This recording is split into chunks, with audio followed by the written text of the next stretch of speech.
evening, comrades.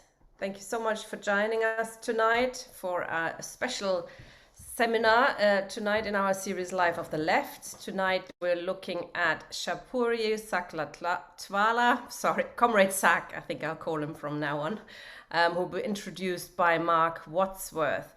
Comrade Sak was the first person of Indian heritage to become a British member of the Labour of Parliament, an MP.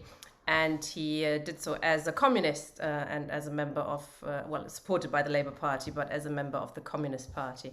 To explain us a bit more about that is Marc Wadsworth. Thank you very much, Marc, for joining us. Very pleased to see you here. Fire away. My pleasure.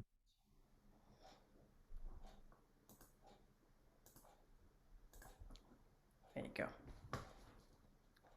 There, you're live now. You can address the audience. Okay, well, thanks very much for having me on the show. I'm hot from a demonstration in Brixton as a result of the police murder of a young black man, Chris Kaba, just a couple of nights ago in Streatham. And it's been a very busy day, and I hope you Google his name and come along to other demonstrations. There'll be many more. Latest academic research has calculated Britain stole a total of nearly £45 trillion from India over a less than 200-year period, starting in 1765.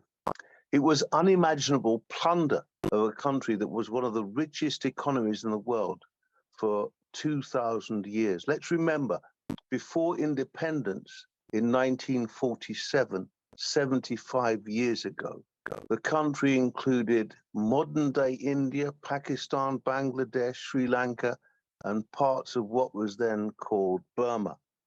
To give some perspective, £45 trillion is 17 times more than Britain's current annual gross national product. Britain specifically set up the looting East India Company to scam and thereby impoverish Indian agricultural peasants and its famed weavers of cotton. Those who have looked at the Indian flag will see that the spinning wheel symbol is at the center of it. It is against this backdrop of British super exploitation through imperialism, white supremacy, colonialism, and rampant capitalism the Indian independence movement leaders emerged.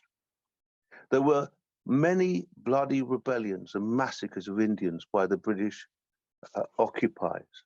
Think of Amritsar, the Golden Temple, the massacre of Sikhs. Perhaps most famous among the leaders were Gandhi, Nehru, and Ali Jinnah.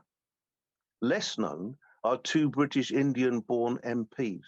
There was Dadabhai Naoroji, who was elected Liberal MP for Finsbury Central in London in 1892, 8 years before the founding of the Labour Party, whose working class and anti-colonial politics he shared, though today he would be considered much too left-wing for Starmer's lot.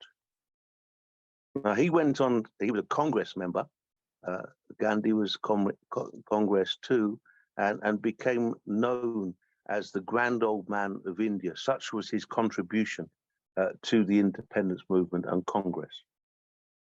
Then in 1922 came communist Shapurji Saklatvala, who was elected MP for Battersea North in South London in November that year, a constituency that was 99.9% white, working class, and had a large population of people of Irish descent who worked at places like the Nine Elms railway depot, which we now know as Clapham Junction, one of the hugest railway hubs in the country.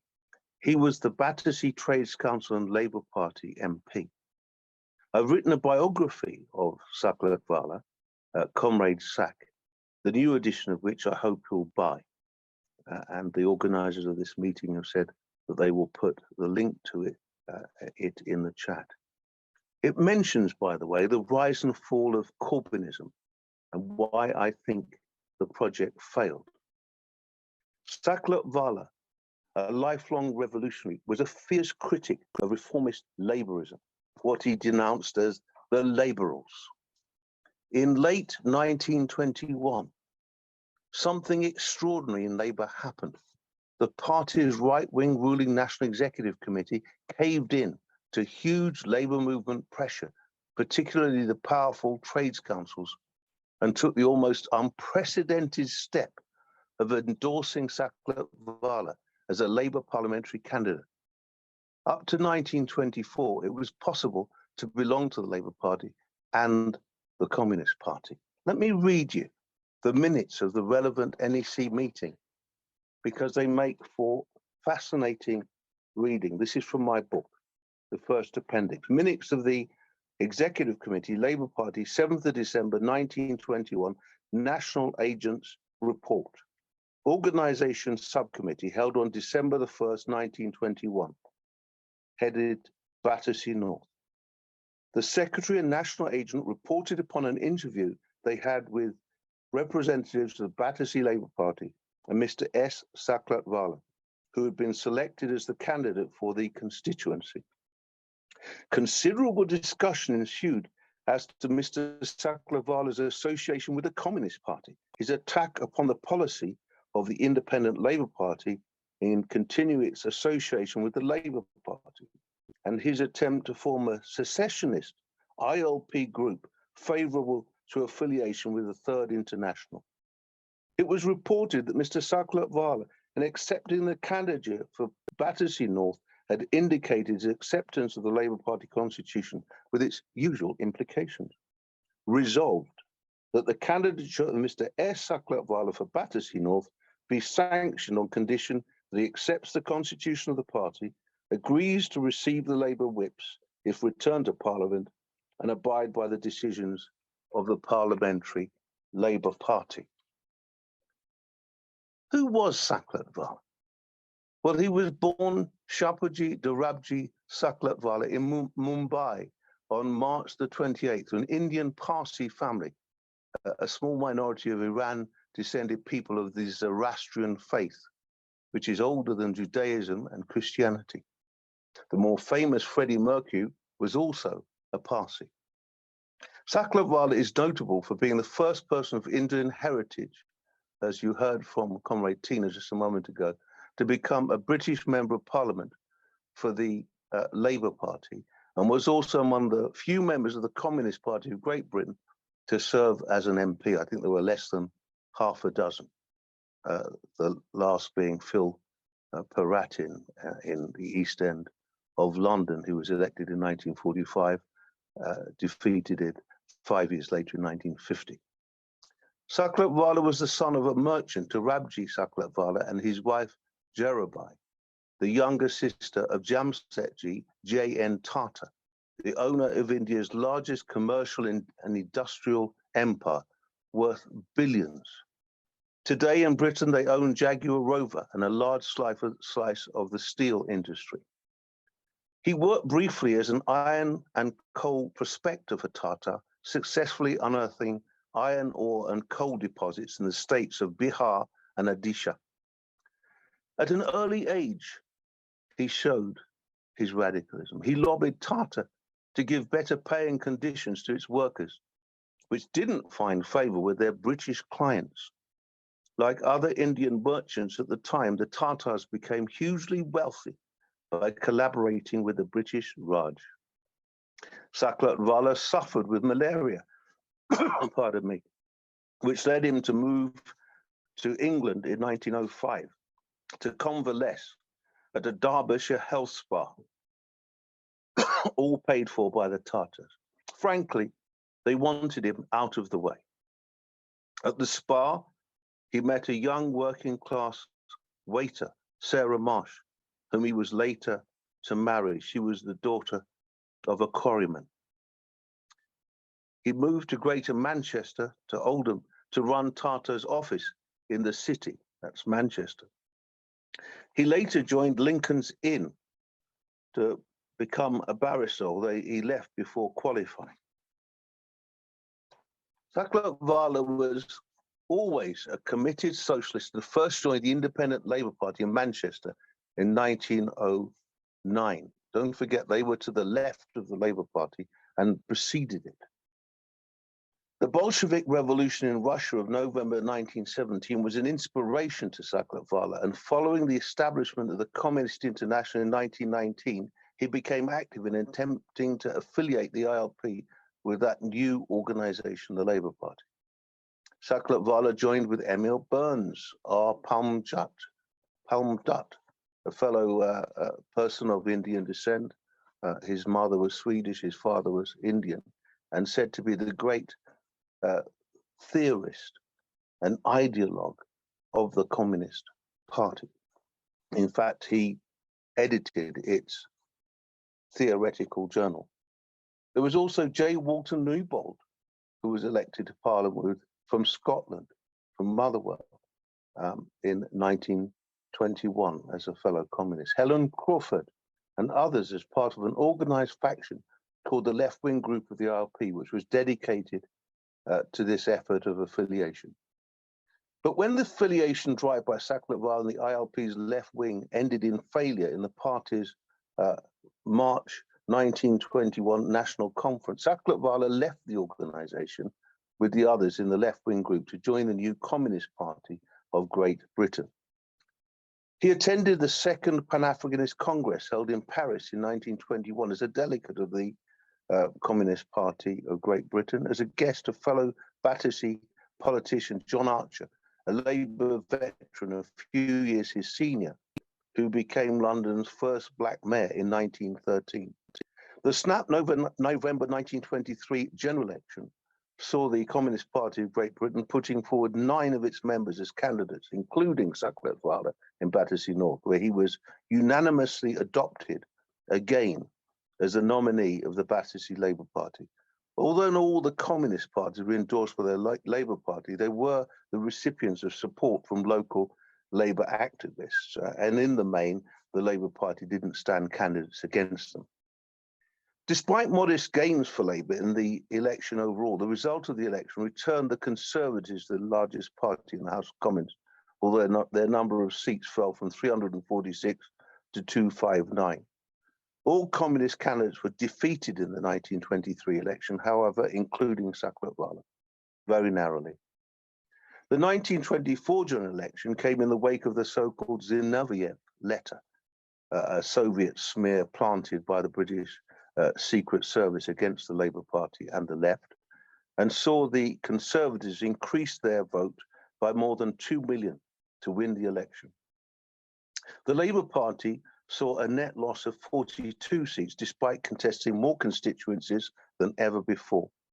In Battersea North, Saklatvala ran without formal Labour endorsement for the first time, but still managed to win election by a slim margin of 544 votes, the only one of 8 Communist Party of Great Britain candidates elected. And during that campaign, he faced vicious racist slurs and attacks from his liberal candidate, Hogbin.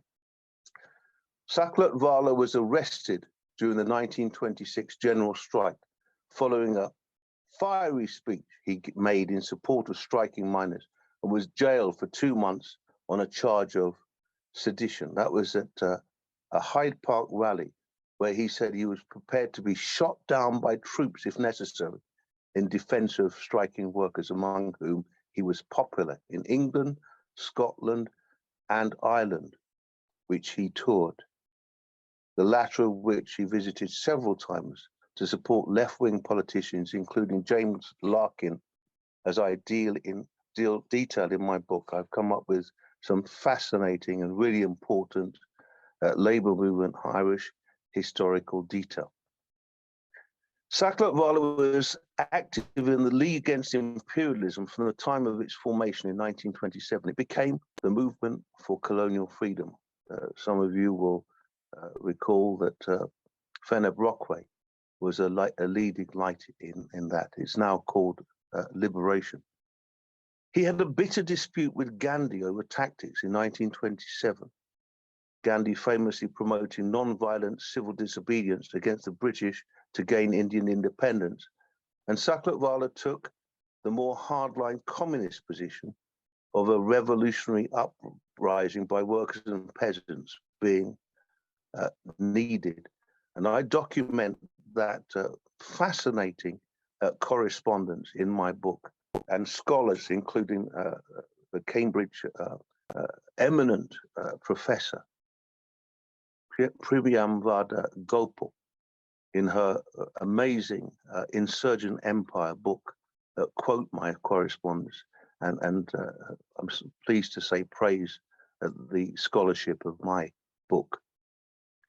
Saklatvala's parliamentary career was punctuated by wonderful socialist, anti-imperialist, anti-colonialist, and pro-independence speeches. Even his Tory enemies flocked to the House of Commons chamber to listen to. And he didn't confine himself to just talking about India. He talked about the need for independence in Palestine, in Iraq, all over the world, in Africa, in Asia. They marveled, his critics, at his blistering use of facts as part of his unanswerable arguments. Remarkably, he used no notes. His parliamentary career was effectively ended when he lost his seat in the 1929 general election with an official Labour candidate standing against him for the first time. So at this point, he ran solely on the communist ticket. He ran again in 1930 in a by-election in Glasgow Shettleston in Scotland without success, and mounted a final losing campaign in the 1931 general election in Battersea.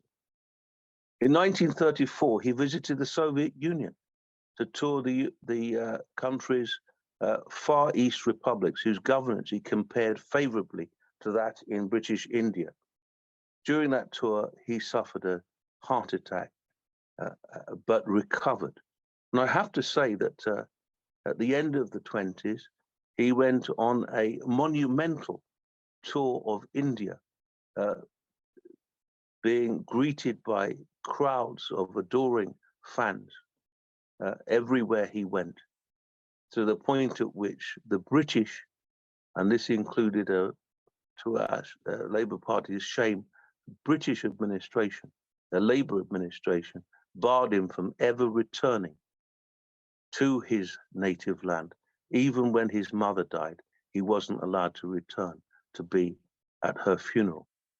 And I had this discussion with Tony Benn because his father was the Indian colonial secretary who was a part of that ban. And I said, should I mention the fact that your father was a part of that ban? And Tony said, yes, you must, because it's a historical fact. He was caught up in a ghastly colonial mindset, and I'm very sorry that he did what he did. During the 1935 general election, Saklatvala was active in the electoral campaigns of Harry Pollitt and Willie Gallagher. Willie Gallagher became a communist member of parliament in Scotland, but Harry Pollitt just missed out in the Rhondda in Wales by a handful of votes.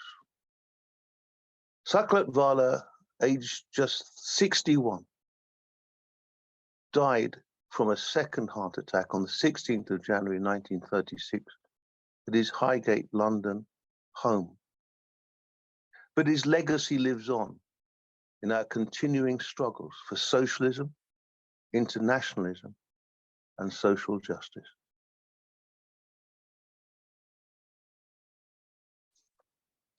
Thank you for listening. Thank you very much, comrade. Excellent. I do have a few questions, perhaps before we open up for questions and comments from the floor. So you start off by explaining that he was a member of the Tata family, and they were obviously quite rich then. Do you know the relationship? Did they support him? Did they turn their backs on him? Or how was the relationship with the family? Well, it's a fascinating one, that, Comrade Tina, because J.N. Tata, who was the owner of the company, had a bit of a soft spot for his nephew. I think he was,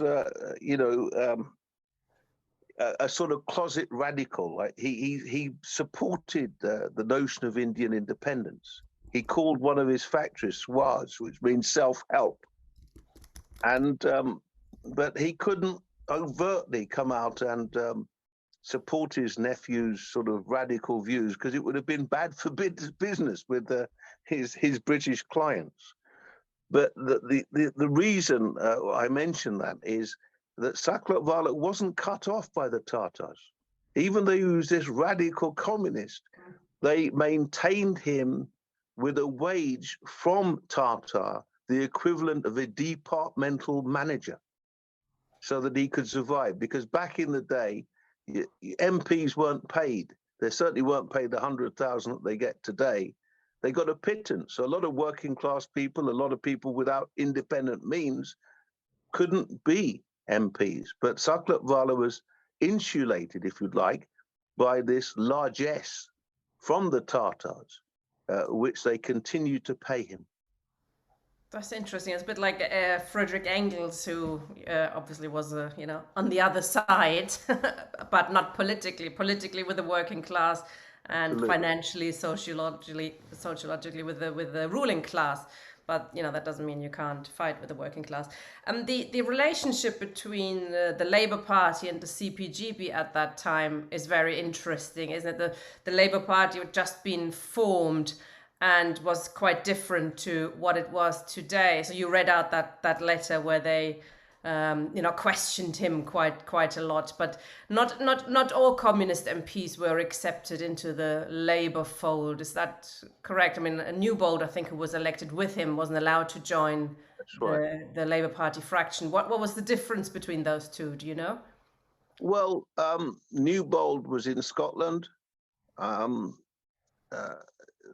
I don't think the trade union movement mattered as much. I'm not in any way trying to diminish the importance of the Scottish Labour movement, because, if you think of the Dockers in Glasgow and Red Clydeside, they became tremendously important. But there was a real fear in the Labour Party of what might happen if they turned down the Battersea Trades Council, the London Trades Council movement's candidate. So the dynamic was different. It was the same for Willie Gallagher, but of course he came along a bit later. Huge fights in the Labour Party. As I said, to start with, the Communist Party was affiliated to the Labour Party. Up until 1924, you could be a joint member of the Labour Party and the Labour Party and the Communist Party. Big, fights. I mean, Lenin had said to the British communists that they should join the Labour Party. They should support Labour candidates. But, there's that old quote, isn't there, that we should support the Labour Party like a hangman's noose supports a condemned man. To break that down in the, sort of demotic, what Comrade Lenin was saying was that to outwardly oppose the Labour Party among a working class that voted for it, without raising the consciousness of the class and getting to understand the contradictions and the sellouts, wouldn't work. And you'll remember there was that disastrous class against class line that the Communist Party took, where they described the Labour Party as the third capitalist force that had to be smashed along with the liberals. And this was not popular among the working class. The Communist Party suffered its worst electoral fortunes under that, what was called the New Line, which Saklatvala, by the way, was the main advocate of. He was a left-wing communist, if there's such a definition. He was hardline. And in a way, he signed his own demise by taking that particular line.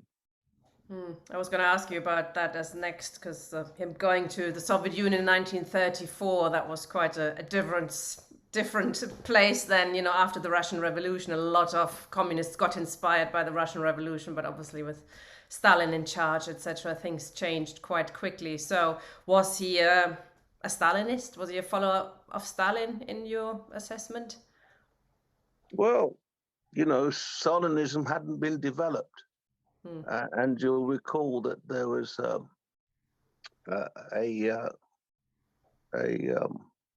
communist who was originally a part of the Liberal Party, who was actually the first communist MP, I think about 1919, wasn't it? Gosh, I've got to refresh my memory on his name. Do you remember his name? I can't. He had like a French name. I'll tell you before the end of the broadcast.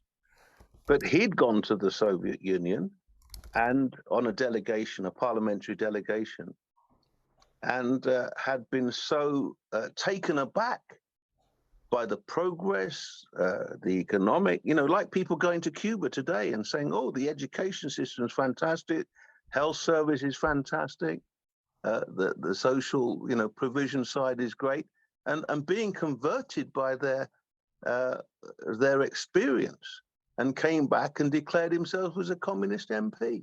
I think it's Cecile Lestrange Malone. I don't even know how to pronounce it. That's the one. Yeah. That's the one. How did you find that? You Googled it, did you? I've Googled it quickly, yeah. Yeah, that's right. Yes, he was the first. He was the first communist MP. What year was that? Sorry? What year was that? Yeah, I think 1920. He went in 1920 from the Liberals to the Communist Party. Yeah. That's right. He went in 1919 and came back by 1920. Malone was a communist. Yeah. Well, so some people are making adjustments, aren't they? So, what's the sort of most surprising thing you learned about Comrade Sak in your research? I think that, like Tony Benn, became more left-wing. Because let's remember, when he first came to Britain, he was hobnobbing with the Liberals. He went to stay at the National Liberal Club in Whitehall. He had a room there, it was a gentleman's club, and he was hobnobbing with the Liberals. Then he was mixing with the Independent Labour Party. Then he was a part of the left faction of the Independent Labour Party. Then he's one of the driving forces saying we should disaffiliate from the Labour Party. Then he becomes a left-wing communist. I mean, I find that fascinating for someone who was so high-born and born with a silver spoon in his mouth and could have been just a billionaire like all his relatives, but decided to take the cause of the working class, the anti-imperialist, the anti-colonialist, and the communist as his ruling mantra. So you said he was arrested in the 1926 general strike, which was a hugely interesting period also because the TUC, of course, didn't actually want to do it and collapsed pretty quickly. How was his relationship with these forces, and did he play a leading role in that whole movement? Well, he couldn't play much of a role after he was locked up. I mean, he was put in front of the magistrate at Bow Street, who gave him an opportunity to repent for his so-called sin and retract his support for the strike and repudiate it. And he said he absolutely would not. He would rather go down to the cells. and I quote in the book, that was the only time we have evidence of his wife Sarah ever, because she was a liberal. I think her family were liberals, and he turned to her and she went, "Hurrah!" So she supported his defiance. Cool. But no, he was no big fan of the trade union bureaucrats, what Lenin called the aristocrats of labor, and what they eventually did to sell out the strike. He was for the trades councils. Don't forget, they organized fantastic hubs of resistance in communities, the likes of which we can learn from today. What we sometimes call rank and fileism, the shop stewards movements. They didn't rely on Congress House to organize things. The general strike was organized in communities, but it was destroyed and sabotaged from the top, as we know from history. We did discuss the general strike in one of these sessions, and it is, of course, it is a hugely political act. If you're serious about a real general strike, then you're asking the question of power, isn't it? Who runs the Yeah, country? And it yeah. is questionable if the Communist Party or the Labour Party would have been able or prepared to actually go that far. In terms of India and where he came from, how involved was he in the sort of anti-colonial struggles? Well, he was very involved. The British security services said that the reason why he was going to India was not just on a speaking tour, but to carry vital information and documents to communist agitators and dissidents in India. So he wasn't pronouncing from thousands of miles away in Westminster. He was actively involved in fomenting revolution in India. M.N. Roy, I don't know how familiar you are with some of the communists from that period. There was M.N. Roy, there's Rajani Palmdutt. He was integral in actually shaping Communist Party policy, because I'm critical in my book of some of it which was quite patronizing. In other words, seeing India as a subsection of the British Communist Party, not a Communist Party, fully fledged in its own right. And I think that that's not right. I don't think that he felt that they properly prioritized the independence struggle, the anti-colonial struggle, as much as he would like. And he was instrumental in saying, look, this is very important. It's not just about industrial revolution in Europe, what we might call Eurocentric communism. This is about world revolution.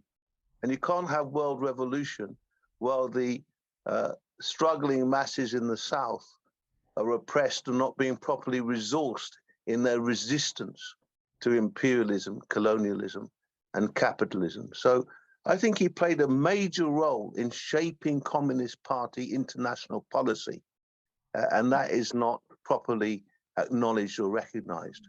Indeed. Brings me to my last question before I bring in Camera Carroll. Racism inside the left. I mean, there's is an interesting subject, which still, interesting to this day and not quite resolved, I think. But for example, the union movement, when it comes to black bus drivers, do you remember that when they mobilized against black people being allowed to work on the buses? Similar with women, of course, so you have that tension between, we have to defend our own position against the outsiders, those who want to take our jobs away. Was there something similar going on within the communist movement, in the early communist movement? Because it seems quite advanced to have an Indian MP, considering where we're now. Well, I cover these issues in the book. And Lenin was very clear. When he was confronted by Ukrainian communists and South African communists who complained, but the blacks want to throw us into the sea, that they were fearful that the black masses, the working class, would want to in some way harm white members of the movement. Lenin said that, he supported a black republic. This was put forward by a Finnish communist. I should know this because my mother's Finnish, and I'll give you his name in a moment. He was tasked with Otto Kuusinen was tasked with coming up with a bureau that put forward the position. And Comrade Lenin said to the Ukrainians and the South Africans, well, if you have a backward position on our policy of a black republic, then maybe you should be pushed into the sea. He was very clear in his support of the black working class. He was in advance of some of the backward elements. And I'll return to your country, Germany. where in the First World War, there was something called the Horror on the Rhine. Have you heard of that? It was about Francophone, mainly Senegalese troops that were based in the Ruhr. And the left said, ran smear stories saying we're fearful for our women, we're fearful of these black troops, you know, all the usual crap that you get. You know, we had this in Britain as well. And the left was actually supporting, you know, through the Fabians, people like Lassalle, this backward racist language and rhetoric, to our shame, as the left. So there are dirty parts of our history. And my cousin, who was the leader of the Finnish Communist Party, Jouko Kainoja, very kindly gave me a testimonial for my book saying what Wadsworth has uncovered is some dirty passages in our communist history that need to be uncovered. It's important for us to have a proper rendition of our history so that we can be better communists in the future. Absolutely. I've put the link to your book a few times in the chat. I will do it again. Were there sort of, and I apologize for my ignorance in this respect, but were there sort of black sections around at the time? And there were, I know there were women's sections in the communist movement. Were there black sections as well? Did black people organize separately within the communist movement? No, they didn't. But you had people like George Padmore, who were very prominent, well worth a Google, a great communist, but later denounced as a petty bourgeois black nationalist, sadly, which I think is a wrong characterization of him. I would say that Saklatvala's work with Richard Archer, who was an African Caribbean, was the first black section in the 1920s. Here they were, African Caribbean, Asian, working together, going to the Pan-Africanist Congress, talking about people of color of the world uniting together as workers to fight oppression. To me, that was nascent black section politics. And so, you know, it took a while until the sort of 40s, 50s, and 60s for black people in the Communist Party, people like Trevor Carter, people like Asquith Gibbs, Harry Haywood in America, Angela Davis after that, to become prominent. It has happened, and I think it will continue. By the way, follow me on Twitter, Marc Wads at, what's it called? At Marc Wads, M-A-R-C Wads. I'm trying to build up my followers. Okay, I'll put that in the chat in a second as well. Thank you. Thanks. I've just been told the Queen is dead. Oh, long dear. live King Charles, or whatever he's going to be known as. Long live republicanism. Indeed, and let's hope he'll bring us a big step closer to a republic. Fingers crossed. Okay, Comrade Carol, please. Thank you very much indeed, Mark. Fascinating talk about someone I knew nothing about until 55 minutes ago.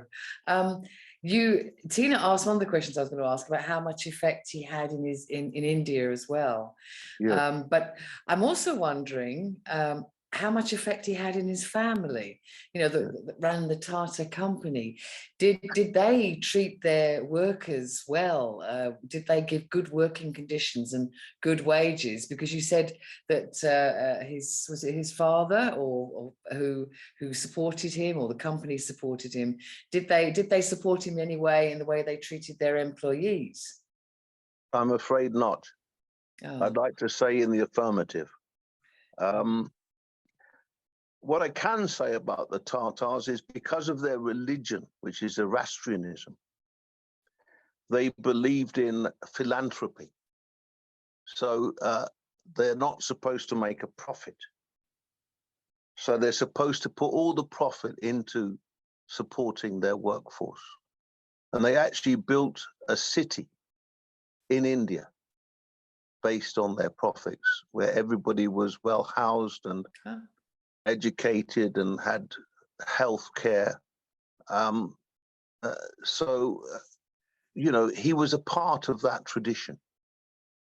But I can't say that you could hold them up and say, oh, they're an exemplar in the British Raj as a result of this errant, you could say, rogue relative.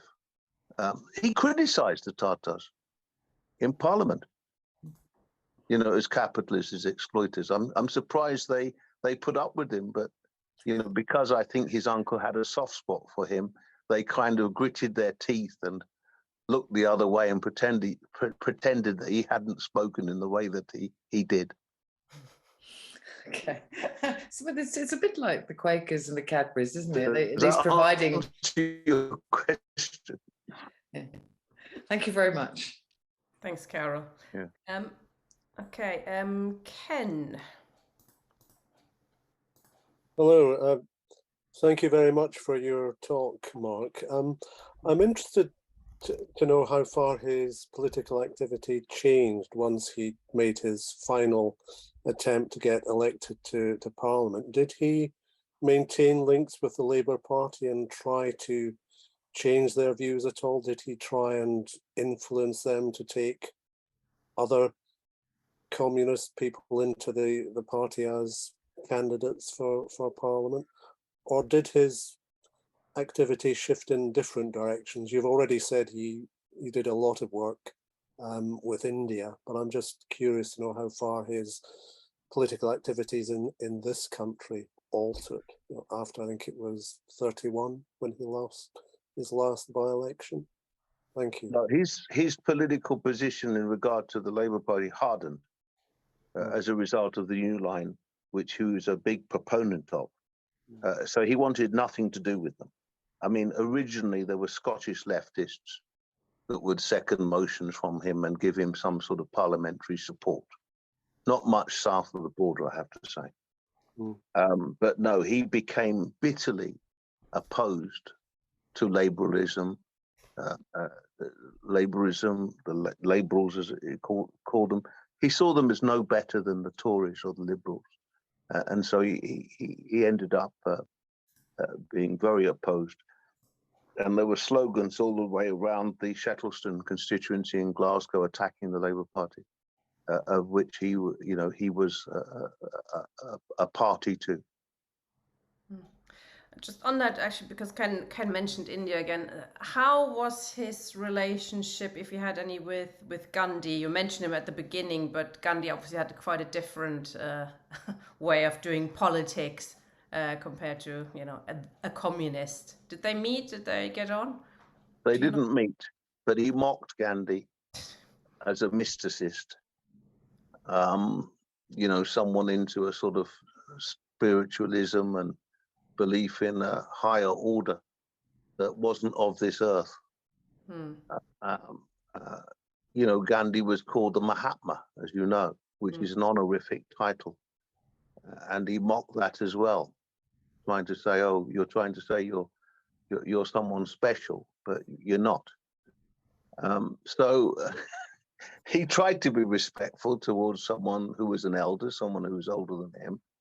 But it did get a bit, how can I put it, not toxic, but colorful, the language. Florid language. Read the book and you'll see the correspondence. I think towards the end, he was not abusive, because Saklatvala was a genteel, but harsher in his criticism of this guy that he felt was leading the Indian working class in the wrong direction. I think it's quite important that lefts or communists as us, like us, should take a critical look at people like Gandhi, Mother Teresa, or something. That the establishment thinks did a marvelous job when in fact they really, really didn't. Well, don't forget that Gandhi is being reassessed in Africa, because he spent the time in South Africa where he worked as a lawyer, and he was quite racist towards Africans in some of the things that he said. Right. And we find that monuments are being taken down in Africa. I've been to South Africa. I keep in touch with revolutionary communists over there, And there's a real reassessment, which I touch upon in the new edition of my book, of Gandhi's role towards Africans. Quite right. Okay. Anthony. Which wasn't very progressive. I want to talk about the two different epochs between the rise of imperialism, its decay, and also the crisis in this country. Can you talk a bit slower, comrade, please? Yeah, am I slower now? Yes. I'll start now. Before I go into the nature of the epoch with the rise of imperialism and its decay today and the crisis today, I want to talk a bit about Sachs' life. Because what you have was showing the middle class, ruling class, but showing the middle classes are broken from liberalism, they're going to communism and Trotskyism. They're trying to pull them back into the system. They're really worried about this radicalization because they could threaten the whole capitalist system. So they give them academic posts and all the maneuvering that goes on to pull them back. It was to his credit, he stuck with the working class and the revolution, despite the mistakes he made, because of his instability of his class roots. And also, some people are more able than others. He has more than a whole variety of lives. But when he became a Stalinist, he went from alt to left, and did he go with the Popular Front? And also in France, when they made the agreement with France with the Soviet bureaucracy, that they supported the French colonialism in the mid-30s. Obviously, with the Second World War, we defended the Soviet Union against German imperialism, trying to restore capitalism, but we didn't agree with the diplomatic alliance with British and Anglo-British imperialism because they supported the famine in India and the crushing of all the Indian revolts. But today, there's a severe capitalist crisis with the Queen dying now. There's a severe crisis of capitalist rule. There's obviously a battle between different wings of the ruling class. You mentioned the Brixton upheaval. You mentioned the strikes, the protests. And in Europe today, and I'll finish on the possibilities and the dangers. In Europe, there's mass protests throughout the whole of Europe against the sanctions on Russia, against the war drive against Russia. In Prague, there's 100,000 people marching. There's going to be a general strike on the 25th of September. Mass protests in Germany, which were anti-Stalinist in 1989, so supported German unification, destroy the workers. So that's another dynamic. But those Mondays, and now you might know somebody in Tina, are coming out against what they're doing to Russia. And in France, there's strikes going on, but there's some very big dangers. I don't know, NATO may come out with Article 5 on Iran because they're trying to make a cyber attack on Albania, and they're talking about hitting them. And they're talking now, all the papers, the Mail, the Express, about limiting nuclear war with Russia if they use tactical nuclear weapons. So there's big dangers. But I'll finish it. We have to have a united front with the stance against capitalist restoration in Russia and China. But I'm also reading The Revolution with Trade. It's better you see the gains in there, glorify fascism under Mussolini, but go talk about the contradictions of Stalin as well. But that's a very good book. You learn more from that than a lot of the left today that don't apply to the concrete reality. I'll leave it there. I'm going to go now. I'll see you next week. Thank you. I'll see you. It's Monday going ahead, Tina. Yes. The Red Line TV Monday meeting. Yes. Thank you. I'm going to go watch the news now. Thanks. That Anthony's point in terms of imperialism is interesting. It's something I wanted to ask you. Maybe we can use this to wrap up. But I did say I have to leave shortly. Yes, yeah, I know. We're 10 to 7. We're going to finish by 7. Yeah. Which is the question of his attitude towards war. I noticed one of his sons, I've just seen on Wikipedia, joined the British Army in World War II. Like, you know, He was in the Air Force, the auxiliary. Yeah. But, you know, for a communist, that can be quite a tough thing, you know, if your child joins the army, etc. But what was his attitude to World War I, which kind of split the communist and socialist international, with a lot of socialists ended up supporting their own, imperialist ruling class? What was his position on all of that? Well, he was against. I mean, it's a big red line, isn't it? It split the SPD, as you'll know, in Germany, with Rosa Luxemburg, with the parliamentary party supporting war and the rank and file not.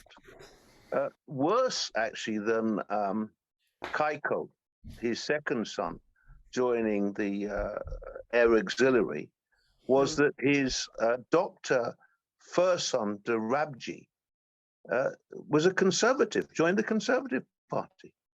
I mean, imagine that. You know, he didn't want him in the house. Oh, God. And don't forget that his wife and her family were basically liberals. I think if he'd have been more prescriptive, he wouldn't have spoken to half of his family, including the Tatars. So he plowed a furrow. I mean, he had a cousin who ended up as a diplomat for Iran, then Persia, in America, who described Saklatvala as an evil genius.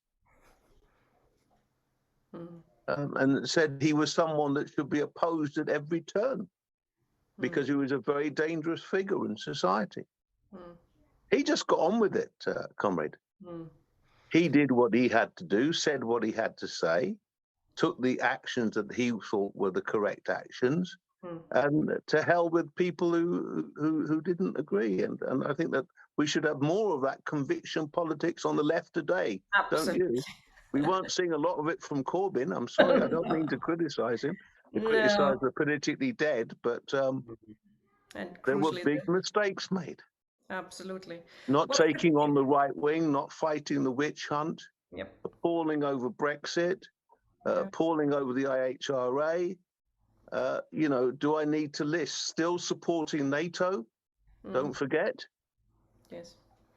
You know, yes, it was an attempt to you know, bring the right on board when clearly the right was saying all the way through, we're not coming on board with you. Economic policies that were like Scandinavian social democracy, they weren't particularly left-wing.